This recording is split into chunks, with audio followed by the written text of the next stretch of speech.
And the fourth problem I want to get to that a lot of people had trouble with is the history of all this and understanding the two things you're comparing. And a lot of you, when you started to compare, you said the 1980s and now, you began talking about women not going to college, women staying at home, women not having jobs. There's my dog barking. You'll just have to, maybe I'll pause until he gets over that. Yeah, I have a little dog who gets excited every time he hears something funny outside. Okay, so a lot of you, when you start talking about the 1980s, you're really talking about an earlier period. You're talking about maybe 1950s or even earlier than that. By the 1980s, I mean, this is not that long ago. This is only 30 years ago. I mean, I was all grown up and working and having my job when I was in the 1980s. And lots of women went to college and lots of women had jobs. And you're only comparing the situation between now and the 1980s. You're not saying that it's back in this time when most women were housewives. It's not true that most women were housewives in the 1980s. Okay, and so you really need to understand what you're comparing. Okay, here's the 1980s compared to now. Here's an office worker in the 1980s. What's different between now and the 1980s is it's more possible for a woman to have an important executive position. Back in the 1980s, it was more likely that she would have been a secretary. Some of you even go all the way back here to 100 years ago and talk about women not getting any education or not having any rights. This is way back in the 19th century when you talk that way. Okay, so here's a very quick history of women in the US. And the women in Canada, Europe, and Australia is all kind of similar. Okay, let's start with women before 1860. Okay, at that time, women did not have the vote. Women had very few property rights. Most women could not own any property, and any property that you had from your family or that you earned in any way belonged to your husband. It didn't belong to you.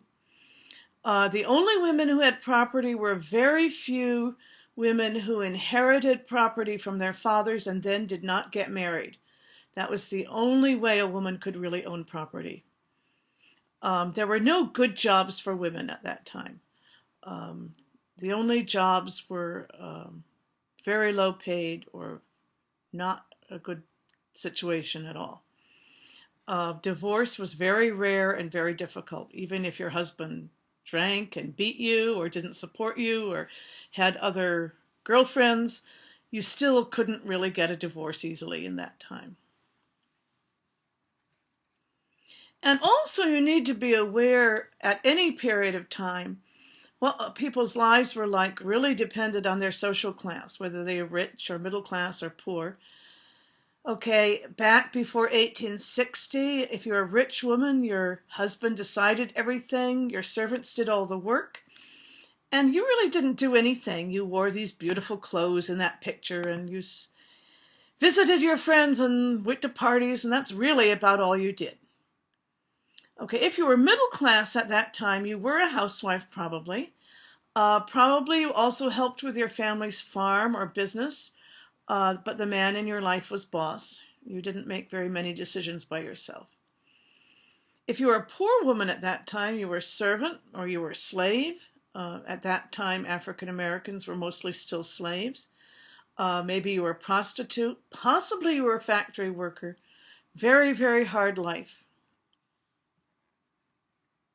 Okay, now let's go on to between 1860 and 1920, when things did start to change a bit.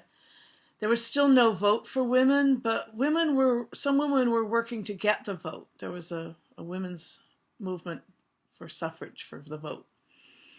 Property rights in many states in the U.S. were getting to be a little bit better, more likely that women could get some property, especially in the western states. We have what we call a community property law, which means that all the property acquired during the time of a marriage belongs equally to both partners, so that if there's a divorce, or it has to be divided equally, or if one person dies, the spouse has the right to half their property.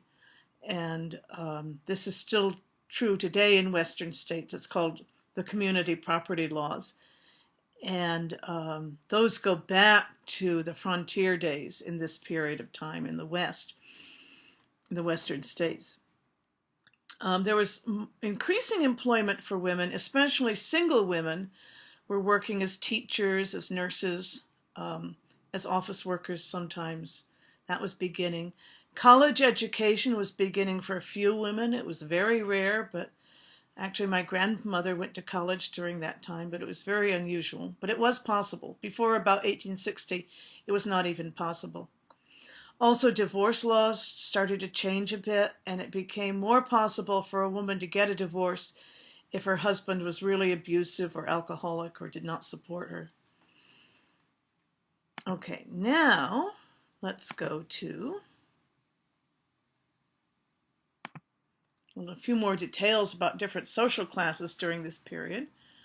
If you were rich, your husband or father decided almost everything. Your servants still did all the work. It was more likely that you had some education, but if you were rich, you didn't work during this time. If you were middle class, you were a housewife, and also if your husband or father had a store or business, maybe you helped out. If you were single, you could work as a teacher, a nurse, or an office worker. It was possible for a single woman to make a living, although not usually a lot of money.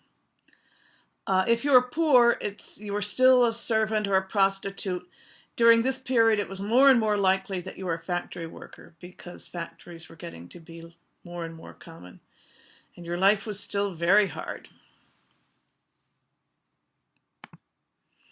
Okay, wait a minute, I'm going back instead of forward here. Hold on.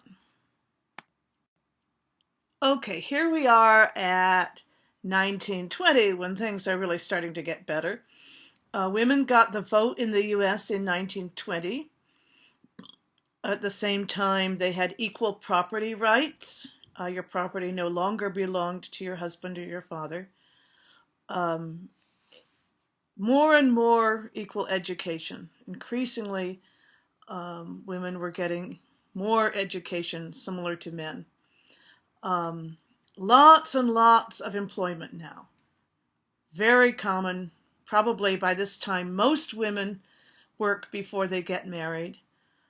Divorce was becoming easier and more common. And then the Civil Rights Act of 1964 prohibited employment discrimination, along with other kinds of discrimination. And of course, it took a while after that law before it really made a lot of difference, but that law was an important milestone. So let's think about American women during this period, and what your life was like specifically in different social classes. Okay, if you were rich, you could decide most things about your life. You still had servants doing some of the work. By this time, if you were rich, you had an excellent education, but working was very much a choice. If you wanted a job, you worked. If you didn't want a job, you didn't have to. If you were middle class, it's probably you finished high school by this time. Often you went to college. And before you got married, you probably did work. Most likely as a teacher, a nurse, or an office worker. And after you got married, you were probably a housewife. During this period, most women worked before they were married and then quit when they got married. But if you were poor, things didn't really change very much. You were still working at a low-paying job and you were still having a very hard life. Okay, now let's think about now. Okay, now we have equal rights under the law.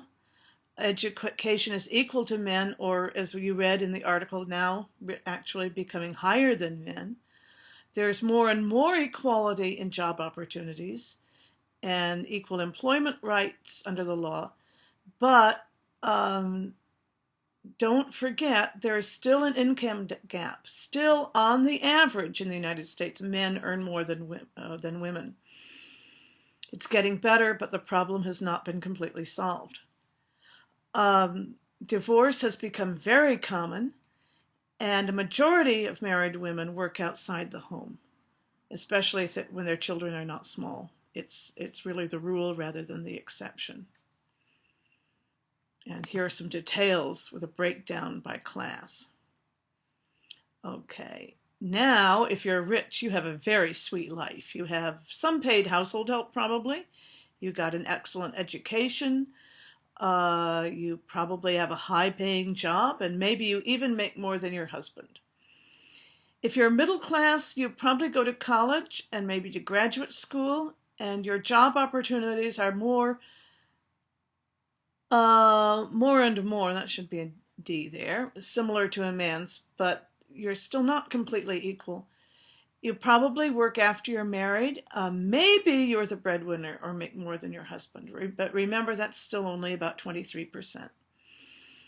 And if you're poor, really things still haven't changed much. You work at a low-paying job, your life is hard. Actually, if you're very poor, it's harder than it was 50 years ago. Wages for low-level jobs are lower now, adjusted for inflation. That means compared to the prices. Now, if you have a husband, maybe he's out of work since the economy tanked in 2008. It's really the men's jobs that got hit harder than the women's. So in a lot of low-income families, the woman still has work, but the man doesn't. And it's kind of interesting. I think the article that we read tells about women as breadwinners from a kind of middle-class perspective and as a matter of choice, where I think with a lot of poor families, there is no choice about it. The man can't get work and the woman can, and the family's living on what she is able to make.